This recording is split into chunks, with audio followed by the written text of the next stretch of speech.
మిరపలో ప్రకృతి వ్యవసాయమే శాశ్వత పరిష్కారం. రైతులు సహజ సాగు పద్ధతులు అవలంబించాలి. డిపిఎంకే అమలకుమారి.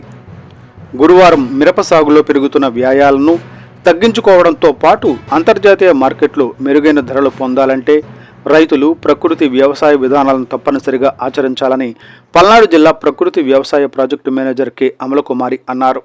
గురువారం సత్తెనపల్లి మండలం బట్లూరు గ్రామంలో మిరప రైతులతో నిర్వహించిన అవగాహన సమావేశంలో ఆమె మాట్లాడారు.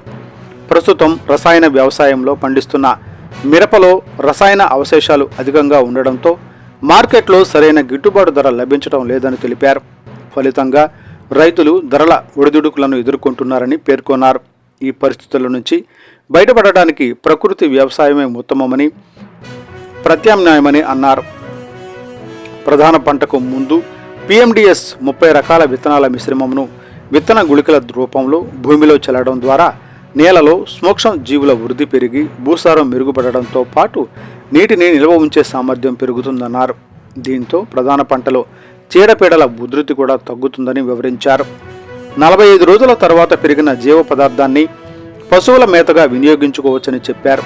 మిరప నాటే ముందు నారును బీజామృతంతో శుద్ధి చేయాలని, ఎకరాకు 400 కిలోల ఘన జీవామృతం వినియోగించాలని సూచించారు. ప్రకృతి వ్యవసాయ పద్ధతులను అనుసరించడం ద్వారా సాగు ఖర్చులు తగ్గడంతో పాటు విషరహిత నాణ్యమైన మిరప ఉత్పత్తులను మార్కెటింగ్ అందించవచ్చన్నారు.